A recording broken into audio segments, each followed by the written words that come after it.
Hello student आज तुम्हालोকক मैं class 7 2A অনুশীলনীত থকা অনুপাত আৰু সমানুপাতৰ অংককেইখিনি মই সমাধান কৰি দি আছো আৰু তাৰ আগত তোমালোকে জানিবা অনুপাতটো কি হয় আৰু অনুপাতৰ বিষয়ে তোমালোকে ক্লাস 6ত স্পষ্টকৈ পাই আহিছা তথাপিও তোমালোকে ইয়াতে এই তিনিটা কথা মনত ৰাখিব লাগিব অনুপাত বিলাকৰ একক নাথাকে ৰাশিবোৰ একেজাতীয় হ'ব লাগিব আৰু ৰাশিবোৰৰ একক একে হ'ব লাগিব ওকে ধৰা দুটা অনুপাত ওলাব বিচাৰিছো ধৰা 15 আৰু 10 এই দুইটা সংখ্যাৰ এইটো সাংখ্যিক মান দুটা সাংখ্যিক মান হলো নহব দুইটা সাংখ্যিক মানৰ একক থাকিব লাগিব যদি এইটো টকা হয় আৰু এইটো যদি তোমালোকৰ ধৰা কেজি হয় 10 কেজি তেতিয়াহলে ইয়াৰ অনুপাত সম্ভৱ নহব ইয়াৰ অনুপাত আমি নিৰ্ণয় কৰিব নোৱাৰিম দুইটাৰ একক সেম হ'ব লাগিব যদি এটা টকা হৈছে তেতিয়াহলে ইয়াতো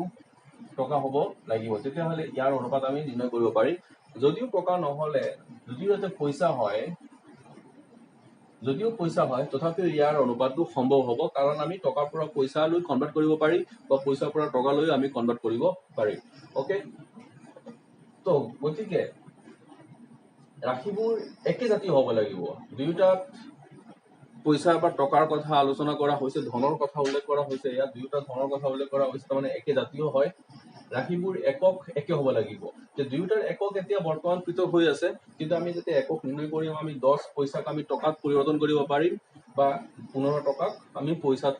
পৰিণত কৰিব পাৰিম যদি এই দুটা পইচা এই 10 পইচা থাকিব দিয়া তেতিয়া হলে 15 টকা যদি পইচা বনাই দিয়া 15 ইনটু 100 1500 পইচা এটা 15 টকা আৰু 10 পইচাৰ যেটো অনুপাত ওলাব বিচাৰিছিলা সেইটো এতিয়া 1500 পইচা আৰু 10 পইচাৰ অনুপাতটো নিৰ্ণয় কৰিবা কথাটো একে হ'ব তাৰ মানে টকা আৰু পইচা আৰু এই দুটা পইচা একে একক তেনেকে বনাব লাগিব একে একক পাৰিবা কেতিয়া যেতিয়া দুটা একে ৰাশিৰ হ'ব তাৰ মানে এই দুটা ধনৰ কথা উল্লেখ কৰা হৈছে তাৰ মানে একেটা ৰাশিৰ হয় তো পাৰিবা কিন্তু আৰু অনুপাত যেতিয়া ওলাবা অনুপাত ওলোৱাৰ পিছত ইয়াৰে কোনো একক নাথাকিব যেনেকৈ 1500 পইচা আৰু 10 পইচাৰ যদি একক ওলাব বিচাৰিছা তো 1500 আৰু 10 সেইটো দুটা শূন্য কাটি দিবা এটা এটা কাটা যাব তো ইয়াত 150 আৰু ইফালে 1 ওলাইছে তাৰ মানে ইয়াত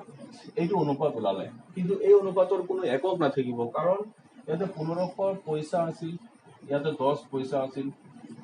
যেনেকৈ ওপৰৰ আৰু তলৰ সাংখ্যিক মান যেটাকৈ কটাকটি কৰিছে তেনেকৈ ইয়াৰ একক দুটাও কটাকটি কৰিব লাগিব তো কটাকটি কৰাৰ পিছত সিহঁতৰ এককটো নাথাকে সেইকাৰণে অনুপাতৰ কোনো একক ব্যৱহাৰ নহয় মনত ৰাখিবা তো অনুপাতৰ কথা কাৰণে এই তিনিটা কথা তোমালোকে সদায় মনত ৰাখিবা তো এতিয়া চাবা তোমালোকে অনুশীলনীত থকা অংকবোৰ ৰাশিবোৰৰ অনুপাত নিৰ্ণয় কৰা 300 গ্ৰাম 4 কিলোগ্ৰাম 300 গ্ৰামৰ লগত 4 কিলোগ্ৰামৰ অনুপাত নিৰ্ণয় কৰিব লাগে নাম্বাৰ 1 সলভ 300 তোমালোকে হেতু ইংৰাজীত লিখিব পাৰিবা 300 গ্ৰাম 4 কিলোগ্ৰাম ফাৰ্স্ট ইয়াত তোমালোকে কি কৰিবা দুইটাৰ একক চাবা ইয়াতে গ্ৰাম আৰু ইয়াতে কিলোগ্ৰাম আছে দুইটাৰ একক তোমালোকে একে বনাব লাগিব একক যদি বনাব বিচাৰা তেতিয়াহলে ফাৰ্স্ট 4 কিলোগ্ৰামক বনাবা 4 কিলোগ্ৰামত কিমান গ্ৰাম হ'ব 4000 গ্ৰাম এইটো গ্ৰাম আছে 300 গ্ৰাম এতিয়া 4 কেজিত 4000 গ্ৰাম পাইছো দুইটাত গ্ৰাম হ'ল নাও 300 গ্ৰাম আৰু 4 কেজি সলনি লিখিবা 4000 গ্ৰাম 300 টো ওপৰত 4000 টো তলত দিবা যেটো আগত থাকিব সেইটো ওপৰত হ'ব সোফালে দুটা শূন্য কাটি দিবা পাবা কিমান 3/40 এটো পালা 3:40 এটো হৈছে লঘিষ্ঠ মান একেবাৰে সৰু মান তাৰ মানে 300 গ্ৰাম আৰু 4 কেজিৰ একেবাৰে সৰু মানটো হৈছে কটাকটি কৰি 3:3 বা 3:40 তাৰ মানে এটো হ'ল অনুপাত সেইটো হ'ল অনুপাত ওকে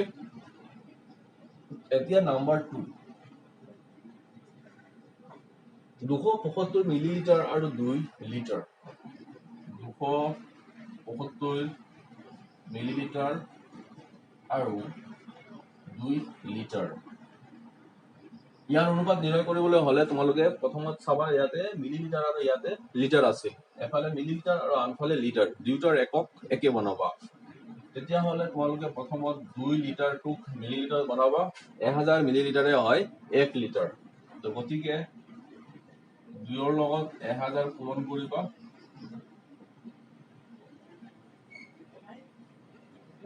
তাৰমানে 2 লিটাৰ পালা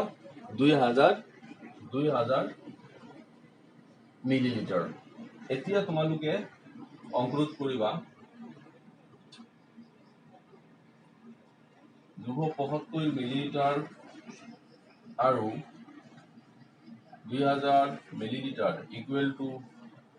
275 বাই 2000। এইটো কেনসেল কৰিব পাৰি নে নাই? নিশ্চয় যাব কেনসেল। একৰ ঘৰত 5 আছে আৰু ইয়াত একৰ ঘৰত 0 আছে। দুইটা সংখ্যা তোমালোকে 25 দি কাটিব পাৰা। 275 25 যাব কিবাৰ? চাবা 275 25 যাব, এইফালে 100 যাব 4 বাৰ, 200 8 বাৰ আৰু 75 3 বাৰ। ওকে, তেতিয়াহ'লে 8 আৰু 3 হৈছে কিমান? 11। তাৰমানে 275 25 যাব 11 বাৰ আৰু 2000 25 কেইবাৰ যাব? 1000 25 40 বাৰ যদি যায়, যদি 100 25 4 বাৰ যায়, 1000 যাব 40 বাৰ, তেতিয়াহ'লে 2000 যাব 80 বাৰ। ওকে, তো ইয়াত তোমালোকে পাইছা কি 1:80। চাবা ইয়াত তোমালোকে কোনো একক দিব নোৱাৰিবা। কিয় একক নাথাকে? কাৰণ 275 আৰু 2000, 275 এককটো কি আছিল? মিলিলিটাৰ, আৰু 2000 এককটো কি আছিল? মিলিলিটাৰ আছিল। ওপৰৰ আৰু তলৰ মিলিলিটাৰ যিটো একক আছিল কটাকটি কৰিছো, এইবিলাক যেনেকে আমি কটাকটি কৰিছিলো সিহঁতৰ এককটো তেনেকে কটাকটি কৰিব পাৰো। এই কটাকটি কৰা হয় কাৰণে সেম বা একে একক থাকে আৰু কটাকটি যায় কাৰণে সিহঁতৰ একক নাথাকে, সেইকাৰণে অনুপাতৰ একক নাথাকে। ওকে ষ্টুডেন্ট, তো তোমালোকে এইটো কপি কৰিবা, এই দুটা তোমালোকে কপি কৰি লোৱা। ষ্টুডেন্ট এতিয়া চাবা তোমালোকে কুৱেশ্যন নম্বৰ 3। কুৱেশ্যন নম্বৰ 3 আছে 4 টকা 50 পইচা আৰু 18 টকা এই দুইটা অনুপাতত প্ৰকাশ কৰিব লাগে। ওকে, তো তোমালোকে চাবা ইয়াতে 4.50 আছে আৰু ইয়াত 18 আছে, দশমিক আছে। তো তোমালোকে প্ৰথমত এক কাম কৰিবা, দুইটা সমান কৰিবলৈ হলে, দশমিক মুক্ত কৰিবলৈ হলে এই 4.50 বা 4 টকা 50 পইচাৰ লগত তোমালোকে 100 পূৰণ কৰিবা, কাৰণ ইয়াত দশমিক আছে দুঘৰ আছে। তো গতিকে দুইটা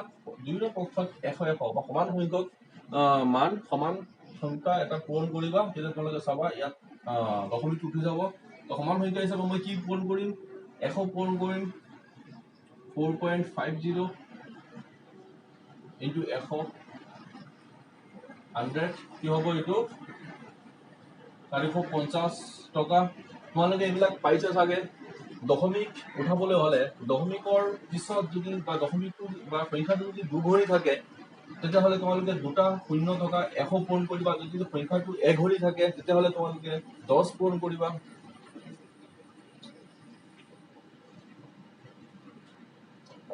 ষ্টুডেন্ট এতিয়া চাবা তোমালোকে কুৱেশ্যন নম্বৰ 3। কুৱেশ্যন নম্বৰ 3 আছে 4 টকা 50 পইচা আৰু 18 টকা। ইয়াতো চাবা দশমিক এটা আছে, তো গতিকে সেইটো কাৰণে কোনো চিন্তা কৰিব নালাগে, দশমিকটো উঠাই দিব লাগে। দশমিকটো উঠাবলৈ হলে তোমালোকে কি কৰিবা? চাবা দশমিকৰ পিছত তোমালোকে দুটা সংখ্যা পাবা, দুটা অংক আছে, তাৰমানে দুগুৰি দশমিক হয়। তো দুগুৰি দশমিক হয় কাৰণে তাৰ লগত তোমালোকে 100 পূৰণ কৰিবা। 100 পূৰণ কৰিলে সেইটো দশমিকটো উঠি যাব। যদি সেইটো এঘৰি দশমিক হ'লহেঁতেন তোমালোকে ইয়াত 10 এটা পূৰণ কৰিবা, দশমিকটো উঠি যাব। দুই পক্ষত সমানে পূৰণ কৰিব লাগিব, যিহেতু এইটো অনুপাতৰ অংক হয়। তো 4.50 ইনটু 100 ইকুৱেল টু হ'ব 450 টকা আৰু 18 পূৰণ 100, এইটো 1800 টকা। ওকে ষ্টুডেন্ট, এতিয়া তোমালোকে 450 আৰু 1800 অনুপাতটো নিৰ্ণয় কৰিবা। 450 টকা আৰু 1800 টকা।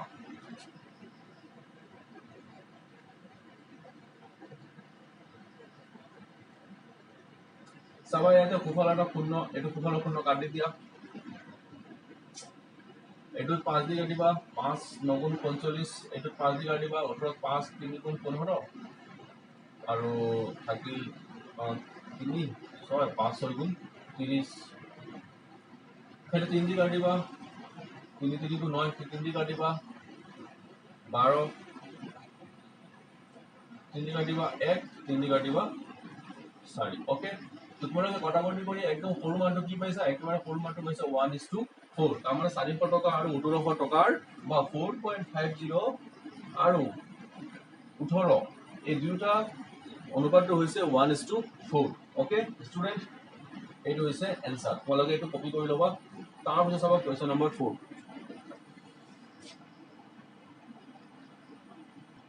এটা চাবা কোৱেশ্চন নম্বৰ 4 3 মিটাৰ 50 সেন্টিমিটাৰ আৰু 5 metre 20 centimetre okay 3 metre 50 centimetre আৰু 5 মিটাৰ 20 সেন্টিমিটাৰ এই দুইটা সবাই একটা মিটাৰ সেন্টিমিটাৰ মিটাৰ আৰ সেন্টিমিটাৰ আছে তোমালোকে কি কৰিবা দুইটা একে একক বনাবা হয় সেন্টিমিটার বনাবা দুইটা নতুবা দুইটা মিটার মিটার বনাবা তেতিয়াহলে আমি আগত চিন্তা কৰিম যে মিটার দুইটা মিটার বনালে অঙ্কটো সহজ হ'ব নে দুইটা সেন্টিমিটার বনালে অঙ্কটো সহজ হ'ব তো তোমালোকে চাবা ইয়াত সৰু একক বনাবা অঙ্কটো সহজ হ'ব সৰু একক বুলি ক'লে ইয়াতে মিটাৰ আৰু সেন্টিমিটাৰৰ মাজত সৰু এককটো হৈছে সেন্টিমিটাৰ তো দুই পক্ষত তোমালোকে সেন্টিমিটাৰ বনাবলৈ চেষ্টা কৰিবা তো ইয়াৰ আগত জানিব লাগিব কিমান সেন্টিমিটাৰে 1 মিটাৰ তো নিজে তোমালোকে জানা যে 100 সেন্টিমিটাৰে হয় 1 মিটাৰ ওকে তো 3 মিটাৰ 50 সেন্টিমিটাৰ 3 মিটাৰত হয় এই 3 মিটাৰত কিমান হ'ব 100 পূৰণ কৰিছো 3 100 গুণ 300 এইটো এতিয়া মই সেন্টিমিটাৰ দিব লাগিব মিটাৰটোৰ সলনি এটা মই সেন্টিমিটাৰ দিব লাগিব যেহেতু মই ইয়াতে 100 এটা পূৰণ কৰিছো যোগ সেম একক হৈছে গতিকে তোমালোকে যোগ কৰিবা এতিয়া 50 সেন্টিমিটাৰ বহাই দিয়া 3 100 গুণ 300 সেন্টিমিটাৰ আৰু ইফালে 50 সেন্টিমিটাৰ আমাৰ মানে কিমান হ'ব ইয়াতে 350 সেন্টিমিটাৰ 350 সেন্টিমিটাৰ ঠিক তেনেকৈ ইটো কৰিবা 5 মিটাৰ 20 সেন্টিমিটাৰ 5 মিটাৰ মানে 5 ৰ লগত 100 পূৰণ কৰিবা 500 সেন্টিমিটাৰ যোগ 20 সেন্টিমিটাৰ এতিয়া 5 100 গুণ 500 আৰু এফালে আছে 20 সেন্টিমিটাৰ 500 আৰু 20 যদি যোগ কৰিবা পাবা 520 সেন্টিমিটাৰ তোমালোকে চাবা এতিয়া 3 মিটাৰ আৰু 50 সেন্টিমিটাৰৰ কাৰণে পাইছে কিমান 350 সেন্টিমিটাৰ আকৌ ইফালে 5 মিটাৰ আৰু 20 সেন্টিমিটাৰৰ কাৰণে পাইছা 520 সেন্টিমিটাৰ এতিয়া দুইটাৰ কাৰণে নাও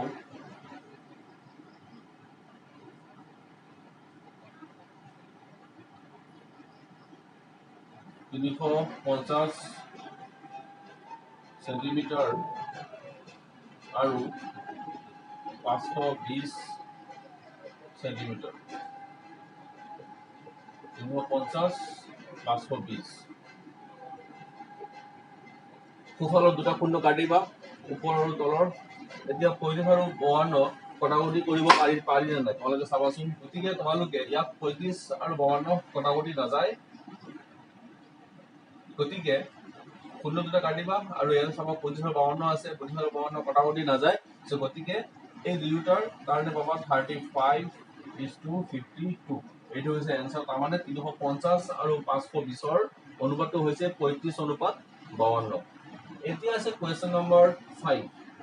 তিনিটো সমষ্টি 4 ভাগৰ 3 মিটাৰ আৰু দুই সমষ্টি 5 ভাগৰ 1 মিটাৰ দুইটাৰ অনুপাত নিৰ্ণয় কৰিব লাগিব ইয়াৰ আগত তোমালোকে এইটো কপি কৰি ল'বা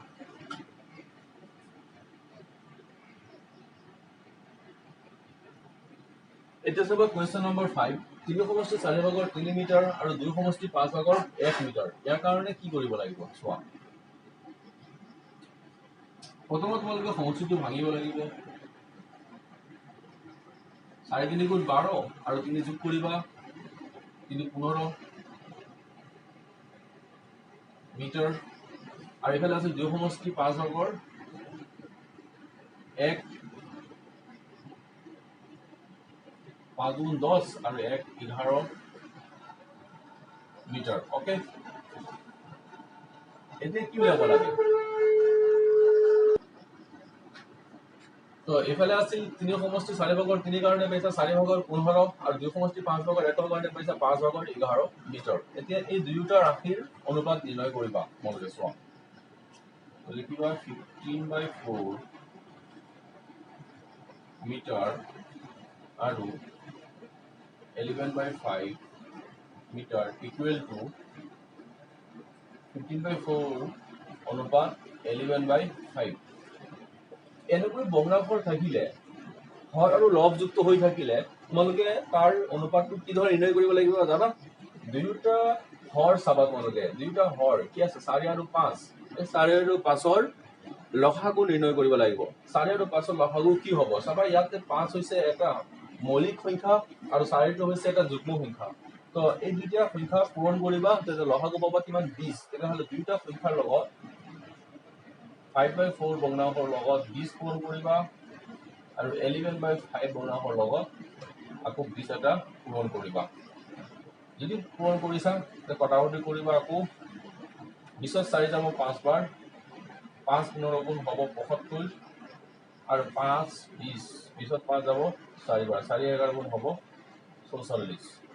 তাৰ মানে 3 সমষ্টি 4 ভাগৰ 3 আৰু 2 সমষ্টি 5 ভাগৰ 1ৰ কাৰণে অনুপাতটো কি পাইছা 75:44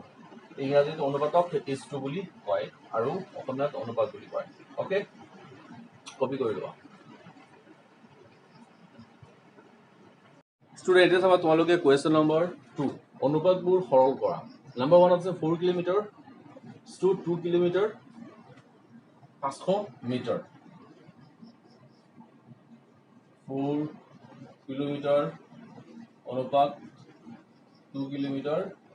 500 মিটাৰ তো তোমালোকে ইয়াত চাবা দুটা একক আছে কিলোমিটাৰ আৰু মিটাৰ দুইটা এককৰ পৰা তোমালোকে এটা একক বনাব লাগিব আৰু এটা একক কি বনাবা চাবা ইয়াতটো কিলোমিটাৰ আছে তো তোমালোকে হয় ইয়াতে যদি কিলোমিটাৰটো মিটাৰ বনোৱা কিলোমিটাৰটো যদি মিটাৰ বনোৱা তেতিয়া ইয়াতো কিলোমিটাৰ আৰু মিটাৰ দুইটাৰ পৰা তোমালোকে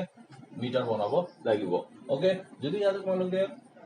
কিলোমিটাৰ আছে যদি ইয়াতে কিলোমিটাৰ বনোৱা তেতিয়াহ'লে এটা সমস্যা হ'ব কি হ'ব দশমিকত আহি যাব সেইটো কাৰণ ইয়াতে এটা সৰু একক আছে 500 মিটাৰ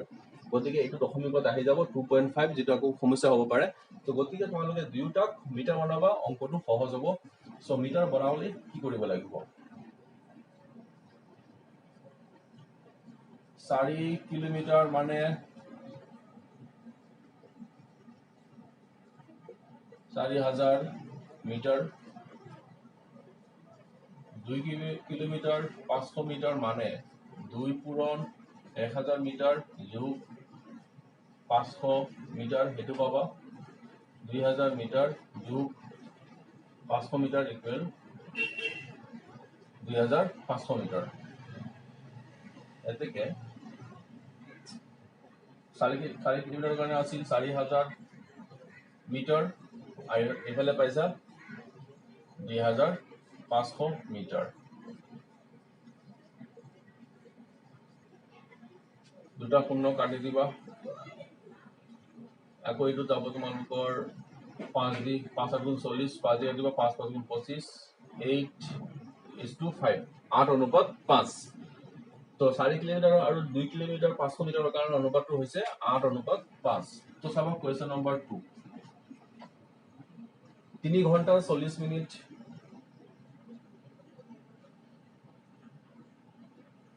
আচ্ছা ঠিক আছে তোমালোকে এটা আগত কপি কৰি লোৱা কোৱেশ্চন নম্বৰ 2 আছে 3 ঘন্টা 40 মিনিট আৰু 2 ঘন্টা 10 মিনিট ইয়াক সৰল কৰিব লাগে 3 hour 40 মিনিট 1 ঘন্টাত হয় 60 মিনিট বা 60 মিনিটত হয় 1 ঘন্টা তো 3 ঘন্টাত কেই মিনিট হ'ব তোমালোকে দুয়োটা ৰাশিক মিনিটত প্ৰকাশ কৰিব লাগিব আগৰ অংকটো যেনেকৈ দুয়োটাক তোমালোকে মিটাৰ প্ৰকাশ কৰিছিলা ইয়াত তেনেকৈ তোমালোকে দুয়োটা ৰাশিক তোমালোকে মিনিটত প্ৰকাশ কৰিব লাগিব ওকে তো 3 ঘন্টা 40 মিনিট 3 ঘন্টা 60 মিনিটত 1 ঘন্টা হলে 3 ঘন্টা হ'ব 3 পূৰণ 60 যোগ 40 মিনিট 300 গুণ 18 180 মিনিট আৰু ইফালে আছে 40 মিনিট কিমান হৈছে ইয়াতে 220 মিনিট ওকে এটা চাবা 2 ঘন্টা 10 মিনিট 2 লগত 60 পূৰণ কৰিবা তেতিয়াহ'লে তোমালোকে 2 ঘন্টাত কিমান মিনিট হয় সেইটো পাবা 1 ঘন্টা যদি 60 মিনিট হয় তে 2 ঘন্টাৰ লগত 60 পূৰণ কৰিবা 2 ঘন্টাত কিমান মিনিট হয় সেইটো পাবা 120 মিনিট যোগ 120 মিনিট যোগ 10 minute 130 minute okay student now 220 minute আৰু 130 মিনিট কোনো দুটা কাটি দিবা 22 অনুপাত 13 তাৰ মানে 3 ঘন্টা 40 মিনিট আৰু 2 ঘন্টা 10 মিনিটৰ অনুপাতটো হৈছে 22 অনুপাত 13 ওকে তোমাৰ আগত তোমালোকে এইটো বুজি পাইছা এটা চাবা কোৱেশ্চন নম্বৰ 3 ইয়াৰ আগত তোমালোকে এইটো কপি কৰি লোৱা স্টুডেন্ট এটা চাবা তোমালোকে কোৱেশ্চন নম্বৰ 3 1/2 1/3 1/4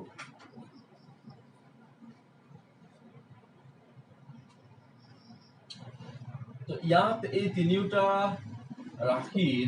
অনুপাত নিৰ্ণয় কৰিবলৈ হলে তোমালোকে তিনিটাৰ হৰ কি আছে চাবা 2 3 আৰু 4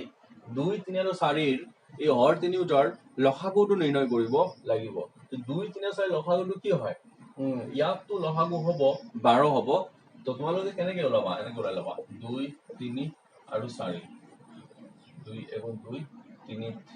2 নাযায় 3 নামি যাব 4 2 যাব দুবাৰ এতে এই কিটা সংখ্যা আটাইকেইটা পূৰণ কৰিবা 2 1 2 2 3 6 6 2 12 তাৰমানে লসাগু কি পাইছা 12 পাইছা এতে আটাইকেইটা তিনিটা ভগ্নাংশৰ লগত 12 পূৰণ কৰিবা 1/2 into 12 1/3 into 12 1/4 into 12 12 2 যাব 6 বাৰ 12 3 যাব 4 বাৰ 4 3 গুণ 12 12 4 যাব 3 বাৰ কি পাইছা 6:4:3 এটো হল ইয়াৰ সাধাৰণ মান ওকে সৰল কৰা হল অনুপাতটো সৰল কৰা হল ওকে কপি কৰি লোৱা স্টুডেন্ট এটা চাবা তোমালোকে কোৱেশ্চন নম্বৰ 3 কোৱেশ্চন নম্বৰ 3 কি আছে চাবা a:b:c নিৰ্ণয় কৰা যদি a:b 2:3 হয় আৰু b:c = 7:8 হয় তেতিয়াহলে a b আৰু c তিনিটাৰ অনুপাত একেলগে নিৰ্ণয় কৰিবা কেনেকৈ কৰিবা চোৱা a:b মান দিয়া আছে 2:3 আৰু ইফালে b:c মান দিয়া আছে 7:8 a/b মানে 2/3 আৰু b/c মানে 7/8 চাবা দুয়োটা ঠাইত b এটা আছে b এটো b আছে ওকে এটো b ৰ মান বুজোৱা হৈছে 3 দ্বাৰা আৰু ইয়াতে b ৰ মানটো বুজোৱা হৈছে 7 ৰ দ্বাৰা মানে এটো b ৰ মান 2 আৰু ইয়াতে b ৰ মান 7 বেলেগ বেলেগ সংখ্যক মান আছে একেটা আখৰ b ৰ কাৰণে তো গতিকে ইয়াতে b আছে এটো b ৰ মান 3 আৰু ইয়াতে b ৰ মান 7 তে 3 আৰু 7 কি 3 আৰু 7 ৰ লসাগু নিৰ্ণয় কৰিবা লসাগু কি হয় 7 3 গুণ 21 দুটা মৌলিক সংখ্যা হয় দুটা মৌলিক সংখ্যা গতিকে ডাইৰেক্ট পূৰণ কৰিবা 7 3 গুণ 21 3 আৰু 7 ৰ লসাগু হৈছে 21 2/3 এতে এই 21 হ'বলৈ হলে 3 ৰ লগত কিমান পূৰণ কৰিব লাগিব 7 যেহেতু 3 আৰু 7 ৰ লসাগু নিৰ্ণয় কৰিছিলা গতিকে এই 21 পাবলৈ হলে 3 ৰ লগত 7 পূৰণ কৰিবা যদি কৰিছা তেতিয়াহলে ওপৰতো এটা 7 পূৰণ কৰিবা 2 ৰ সতি b/c 7/8 7 আৰু 3 লসাগু ওলাইছিলা গতিকে 7 সৈতে কিমান পূৰণ কৰিবা 21 হ'বলৈ হলে 3 আৰু 3 পূৰণ কৰিছে গতিকে তলতো সমান সংখ্যক 3 কেইটা পূৰণ কৰিব লাগিব a/b পাইছা 7 দুগুণ 14 আৰু 7 3 গুণ 21 তলত b/c ৰ কাৰণে 7 3 গুণ 21 8 3 গুণ 24 চাবা ইয়াতে b আছে ইয়াতো b দুইটা সেম সংখ্যা আছে 21 এটো b ভ্যালু 21 ইয়াতো b ভ্যালু 21 এতেকে a to b to c কাৰণে b দুটা ভ্যালু সেম আছে এটা ৰাখিলে হল তাৰমানে a ৰ পাইছা কিমান 14 b দুটা আছে b এটা কিমান 21 ৰাখিবা অনুপাত দিবা আৰু সেইফালে c 24 ওকে তো a to b to c হৈছে 14 অনুপাত 21 অনুপাত 24 ওকে স্টুডেন্ট তো মই আশা কৰো তোমালোকে বুজি পাইছা একেবাৰে সহজ আছে তো 3 নম্বৰত বাকি কিছুমান অংক আছে সেইখিনি এইবিলাকৰ নিচিনা সেম যেটো তোমালোকে একদম সহজ হয় ঘৰত কৰিব পাৰিবা ওকে তো আজি এই ভিডিওটো মই ইয়াতে শেষ কৰিলো তো নেক্সট ভিডিওটো তোমালোকে 4 নম্বৰৰ পৰা অংকখিনি পাবা ওকে ধন্যবাদ